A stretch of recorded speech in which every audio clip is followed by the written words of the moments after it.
आज छठ पर्व मना रही हैं। भारत का नहीं, समस्त विश्व का सबसे बड़ा व्रत छठ पर्व व्रत माना जाता है। सबसे बड़ा व्रत है।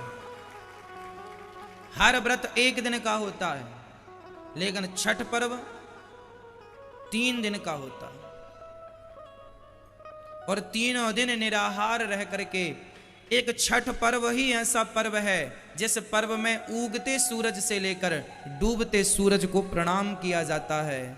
सूर्य भगवान की समस्त दिशाओं को, अर्थात पूर्व से निकलकर जब वो पश्चिम में अस्त होते हैं तो मध्य सूर्य को, उगते सूर्य को, आखिरी डूबते सूर्य को प्रणाम किया जाता है। आपको पता है ये छठ पर्व क्यों मनाया जाता है? ये कठिन है। कहा जाता है कि एक राजा थे, उनका एक पुत्र हुआ जो मरा हुआ पैदा हुआ तो सही, राजा का बेटा, पर मरा हुआ था। गुरुजनों से पूछा गया कि अब ये कैसे जीवित हो? तब गुरुजी ने 3 दिन का व्रत बताया। यही कार्तिक का महीना था, यही शुक्ल पक्ष की षष्ठी थी, है ना। और कहा कि ये 3 दिन का व्रत कठोर है, यदि तुम श्रद्धा से करोगे तो छठी मैया की कृपा से आपको संतान की प्राप्ति होगी।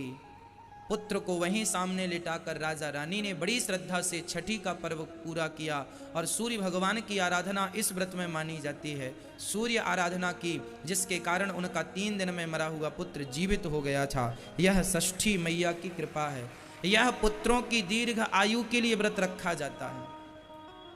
तब से यह व्रत किसके लिए रखा जाता है? पुत्रों की दीर्घ आयु के लिए, दीर्घ जीवी बने। देखो जरा, माँ बाप अपने बच्चों के लिए क्या क्या करते हैं। मेरा बेटा खूब लंबी आयु पाए, लेकिन माँ को कितना कष्ट होता है जब बेटे अपनी माँ को घर से निकाल देते हैं, अपमानित करते हैं। तो आप सभी भारतवासियों को, खासकर हमारे बिहार के भाइयों को, और जो भी इस व्रत को रखते हैं उन सभी भक्तों को हृदय से, आप सभी भक्तों को षष्ठी की, छठ पर्व की लाखों लाख शुभकामनाएं, लाखों लाख बधाइयाँ। आपके जीवन में ये माँ भगवती षष्ठी महारानी की कृपा और सूर्य भगवान की कृपा बनी रहे। कहा जाता है कि इस व्रत को दानवीर कर्ण ने भी किया है। कहा जाता है कि सबसे पहले इस व्रत को दानवीर कर्ण ने किया। कर्ण ने इस व्रत को किया था।